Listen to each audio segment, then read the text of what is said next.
Sometimes you want a photo to look fun, twisted, or just a little wild. That's where the Liquify tool in Canva can be useful. The great thing about this is that you don't need to be a graphic design expert. If you can click a mouse, you can liquify an image.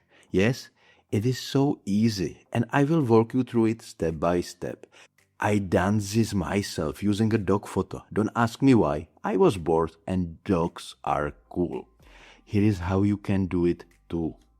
First, grab an image. You can upload your own or pick one from Canva.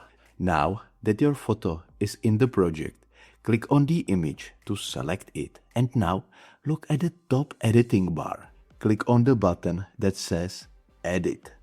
This is where all the important tools are. Once you are in the editing panel, scroll all the way down. Keep going until you see the up section and then use the sliders to find the Liquify effect.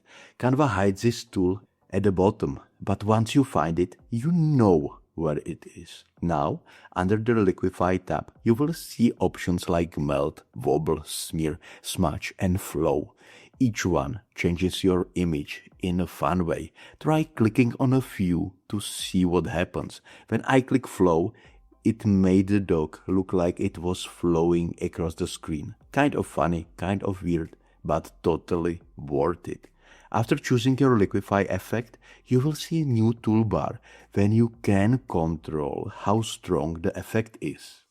In the flow effect, I can change the melt, wobble and smear attributes. So slide things left or right until you like what you see. If it looks too wild, just tone it down. If it looks too boring, turn it up. Once you are happy with your twisted photo, click Save. Let me be honest, most image editors make things too complicated.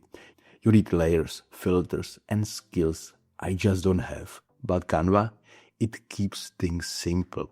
The Liquify tool feels like digital Play-Doh.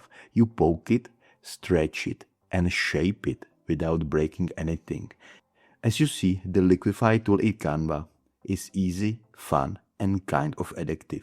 You don't need to be an artist. You just need to click, slide and smile at the results. So, next time you are in Canva, try it out. Pick an image, mess with it a little and make it yours. So, I hope you found this video helpful, and if you want, like the video and subscribe to the channel for more tutorials about Canva.